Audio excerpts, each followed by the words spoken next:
They found him alone, slumped forward in his recliner. No signs of injury, no cry for help, just silence. The TV still glowing. His robe still open, and a quiet emptiness in the room, the kind of stillness that only follows something irreversible. The autopsy listed natural causes, but to those of us who know the signs, it was something else. Silent hormonal collapse. The slow unraveling of a man's vitality, not because of disease, but because of neglect. And sadly, he's not the only one. Every year, thousands of older men experience the same decline. In strength, in sexual function, in emotional clarity, all while thinking they're doing the right thing by giving up what they assume they no longer need. For decades, we've told men to stay away from self-pleasure, that it's immature, shameful, unnecessary, but after age 60, that belief can quietly cost you everything. Because here's the truth no one's saying aloud. When you stop masturbating in old age, your body doesn't just pause, it begins to deteriorate. Your prostate stagnates, your testosterone crashes, your emotional resilience withers, and by the time you feel the effects, you're already years behind. I'm Dr. Mohit Kara, a board-certified urologist and men's health specialist with over 40 years of experience helping aging men reclaim their vitality, confidence, and quality of life. I've sat with farmers, veterans, teachers, and grandfathers who all thought they were doing the right thing by abstaining. And I've watched the quiet regret in their eyes when the damage finally caught up. Because most of them had no idea that the habits they picked up decades ago, habits society told them were shameful, are now silently backfiring in the most critical years of their life. But there's good news. In this video, I'm going to walk you through the 4 real health consequences that occur when you stop masturbating in older age. And more importantly, how to prevent them before it's too late. These are simple, practical, medically sound solutions that thousands of my patients have used to protect their sexual health, restore their energy, and avoid common issues that most men mistake as just getting old. And make sure you stay until the end, because the last consequence I'll share is the one even most doctors won't talk about. Yet it's also the one that could silently triple your risk of prostate complications if left unaddressed. If you care about protecting your body, your confidence, and your independence as you age, you'll want to hear it. And if you're watching right now, type 1 in the comments if you're with me, or 0 if you're skeptical. I welcome both, because this is a conversation older men deserve to have, without shame and with real answers. Now let's begin with the first, and perhaps most dangerously overlooked, consequence of giving up masturbation in old age. I've seen it more times than I can count. A man in his late 60s or early 70s walks into my office, confused and frustrated. He tells me he hasn't had a spontaneous erection in months. Sometimes it's been over a year, and what shakes him the most isn't the lack of performance. It's the suddenness of it all. One day he felt like himself. The next, something inside just stopped working. It catches most men off guard. Why? Because no one ever told them that giving up sexual activity could cause their sexual function to fade away like an unused muscle. Let me put this plainly. Your penis is not just an ornament, the functional organ that requires regular circulation to stay healthy. When you go long stretches without any stimulation, especially after age 60, something dangerous begins to happen. Blood flow slows down. Oxygen delivery decreases. The tissues begin to stiffen, not in the good way, but in the way that leads to fibrosis, nerve damage, and irreversible loss of erectile capacity. That's not just theory. That's basic vascular biology. Think of it like this. If you stopped moving your legs entirely for 6 months, what would happen? You'd lose muscle, coordination, flexibility. You might even forget how to walk. The same principle applies to the penis. After a certain age, it doesn't just go on standby. It starts shutting down when not used. And the worst part? This decline doesn't come with a loud warning.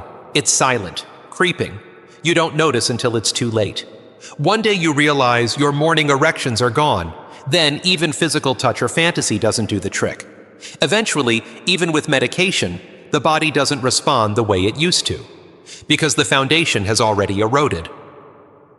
I've had men sit across from me, eyes watering, asking if they can get it back. Some do, with aggressive therapy, lifestyle changes, and medical support. But others, they waited too long. They thought quitting masturbation was harmless, that it was a sign of self-control. But in reality, it was the quiet beginning of functional decay. And let me be clear, this isn't about being obsessed with sex. It's about protecting a vital part of your circulatory system, your hormone regulation, and your masculine identity. Maintaining occasional solo activity, even once or twice a week, can keep the blood flowing, keep the nerves alive, and remind your body that this function still matters. The truth is, what you don't use, you start to lose. And when you're older, that loss can be permanent. I've seen it devastate men, not because they're trying to impress anyone, but because it impacts their self-esteem, their relationships, their sense of being a man. And what's most tragic, it was preventable, completely preventable. All it required was consistency, not indulgence, but attention. Now, while most men fear losing their erections, what they don't realize is that's just the beginning, because the next consequence of quitting masturbation affects something even deeper, your hormones. And once they begin to crash, the ripple effects go far beyond the bedroom. Let me show you exactly how. It usually starts subtly. A man stops feeling like himself, but he can't quite explain why. He's not as excited to get out of bed in the morning. He skips his walks. His appetite changes. His mood gets flatter. He feels more tired during the day, more irritable, more withdrawn, and deep down, he senses something important is slipping away, but he can't put his finger on it. In my clinic, I've seen men chalk it up to aging, to stress, to bad sleep. But when we dig deeper, we often find the same root cause. Their testosterone has dropped, not just naturally with age, but accelerated by the complete loss of sexual stimulation. And here's what most people never hear. Masturbation is one of the few non-pharmaceutical ways older men can stimulate natural testosterone production. It's not about sex or fantasy. It's about biology. When you engage in regular arousal and release, your brain sends signals that help regulate your hormonal rhythm. Dopamine levels rise, the hypothalamus activates, and your testicles, even in your 60s or 70s, get the message, keep producing testosterone. But when you stop that process altogether, when you go weeks or months with no sexual activity at all, the message your body receives is the opposite. It thinks intimacy is no longer needed, so it scales back hormone production. And once that cycle begins, it can become hard to reverse. Men with low testosterone don't just feel tired, they begin to lose their identity. They can't focus. They lose interest in the things that once made them proud. Their muscles begin to weaken. Their bones become more fragile. They become more prone to depression. And perhaps most dangerously of all, their cardiovascular risk increases, putting them in greater danger of heart attacks and strokes. I've seen once vibrant men become shadows of themselves within a few short years, not because they were sick, but because no one ever told them how vital healthy, regular sexual stimulation is for maintaining hormonal health. One patient of mine, a retired firefighter, told me after his hormone levels dropped, he began to feel like he didn't matter anymore. His words still sit with me. He said, "Doc, I don't even recognize the man in the mirror." And I'll never forget the look in his eyes. It wasn't vanity, it was grief. And this didn't have to happen. With a little education and a simple habit he thought was wrong, he could have preserved not just his hormones, but his happiness, his energy, his drive. Because here's the hard truth. Once your testosterone crashes in old age, it can take years of therapy and thousands of dollars to get it back, if it comes back at all. But with steady, respectful engagement in your own intimacy, you can hold the line longer than most people think possible. And while hormones are often invisible, the next consequence is something every man feels in a much more physical, sometimes painful way. A condition that builds quietly deep inside the body until it starts interfering with your daily life. And most don't even realize it's tied to one simple thing they're no longer doing. Let me explain.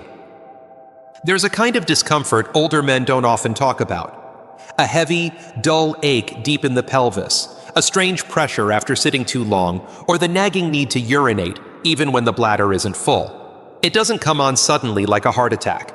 It builds slowly, quietly, until it starts disrupting your daily life. And by the time most men mention it to their doctor, they've already been living with it for months, sometimes years. What's shocking is how often this silent suffering can be traced back to one overlooked cause: prostate congestion caused by a lack of ejaculation. Your prostate isn't just a bystander in the male body. It's an active gland that produces and stores seminal fluid. That fluid is meant to move. It's meant to be flushed. When you stop masturbating or having sex completely, especially in your later years, that fluid sits. And when it sits, it thickens. Pressure builds. Inflammation creeps in. That's when you start noticing changes: slower urine flow, discomfort in your lower back, that constant need to go feeling that wakes you up in the middle of the night. As a urologist, I can't tell you how many older patients come in thinking they have a bladder issue, only to discover that what they're dealing with is an irritated, inflamed prostate. In many cases, the solution isn't medication, it's movement. It's the body's natural cleansing process through regular ejaculation. And when that process is ignored for too long, the consequences can be severe. Some men develop chronic prostatitis, a painful, long-term inflammation that's difficult to treat and even harder to live with. Others find themselves needing invasive procedures just to feel normal again. And beyond the physical discomfort, there's another layer of danger that most men never hear about. Research, including a well-known Harvard study, has shown that regular ejaculation may help lower the risk of prostate cancer. The theory is simple. When the prostate is regularly emptied, it reduces the buildup of potentially harmful substances. But when that fluid is allowed to stagnate for months on end, it may increase inflammation and long-term risk. One man I treated had gone almost 2 years without any sexual activity. He didn't feel the need, he told me, thought it was behind him. But when his PSA levels spiked and we ran more tests, we found significant congestion. His prostate was swollen and irritated, and he was facing biopsy discussions that could have been avoided with something as simple and natural as maintaining occasional release. This isn't about encouraging lust or indulgence. It's about preventing suffering. It's about understanding that the male body doesn't suddenly stop needing care after 60. If anything, it needs more attention, more respect. The prostate is one of the most vulnerable organs in older men. And when neglected, the damage isn't just uncomfortable, it can be life-altering. But while a congested prostate might cause pain, irritation, and long nights running to the bathroom, the final consequence hits deeper. It strikes at the core of how a man feels about himself. And for many, it's the one they never see coming until it's already taken hold. Let me show you what I mean. It's the quietest decline of all, and often the most devastating. It doesn't show up on blood tests. It's not something you can easily measure, but you feel it, deep down. A slow fading of the spark you once had, a creeping sense of disconnection, a distance from yourself that you can't quite explain. It happens gradually. You stop masturbating because you think you don't need to anymore. You tell yourself it's age, or a lack of interest, or simply the way life works when you're not in a relationship. But over time, that decision doesn't just affect your body. It reaches into your mind, your emotions, your very sense of being alive.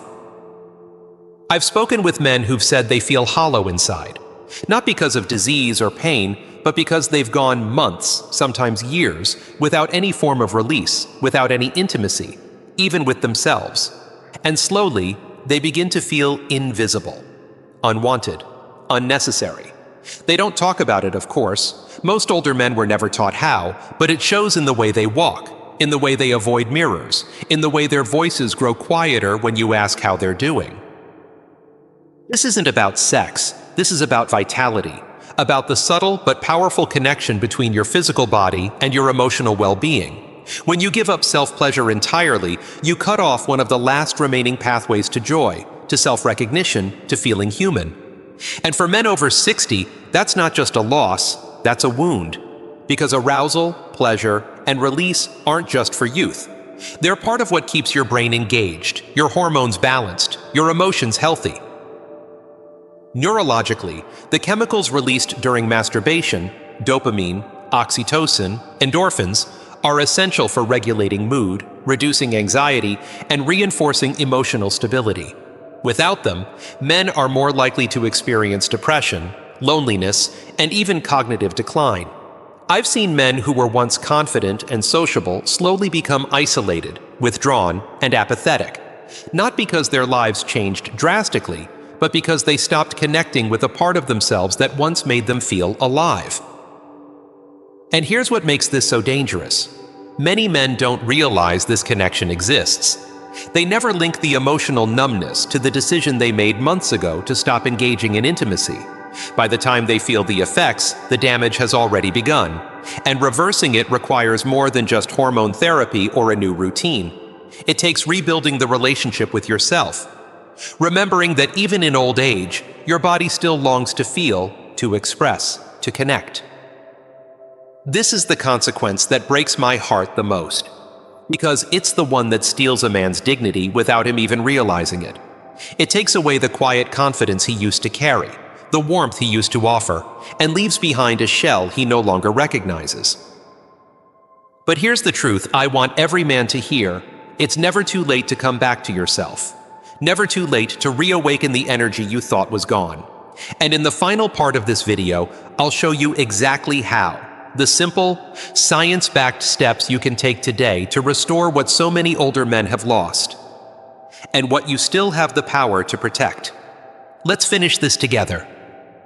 There's a belief many older men carry, that intimacy, pleasure, and desire are things you grow out of, that after a certain age, your body is supposed to go quiet, that it's noble, maybe even respectable, to give that part of yourself up.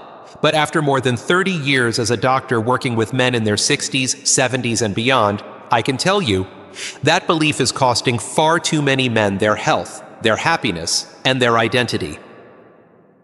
You've heard today how stopping masturbation can lead to the slow breakdown of your sexual function, a dangerous drop in your hormones, the swelling and inflammation of your prostate, and a silent emotional numbness that erodes your spirit day by day. These aren't small changes. These are life-altering shifts that happen not because of aging, but because of neglect. But the good news is, it doesn't have to be this way. Your body still remembers how to feel, your mind still longs for connection, and your health still depends on you honoring every part of yourself, even the parts no one else sees. This isn't about lust, it's about life. It's about preserving what makes you feel strong, whole, and human. You don't need to feel ashamed for choosing health over silence. If this message resonated with you, I invite you to take it seriously. Take it personally, because it is personal. And if you're ready to take back control of this part of your life, I'm with you. You're not alone, and you're not done yet. If this message spoke to something inside you, even just a little, type 1 in the comments to let me know you're still here, that you still care, that you're still fighting for your health. And if it didn't, that's okay too. Type 0 and tell me what you need. Either way, your voice matters, and you're not alone.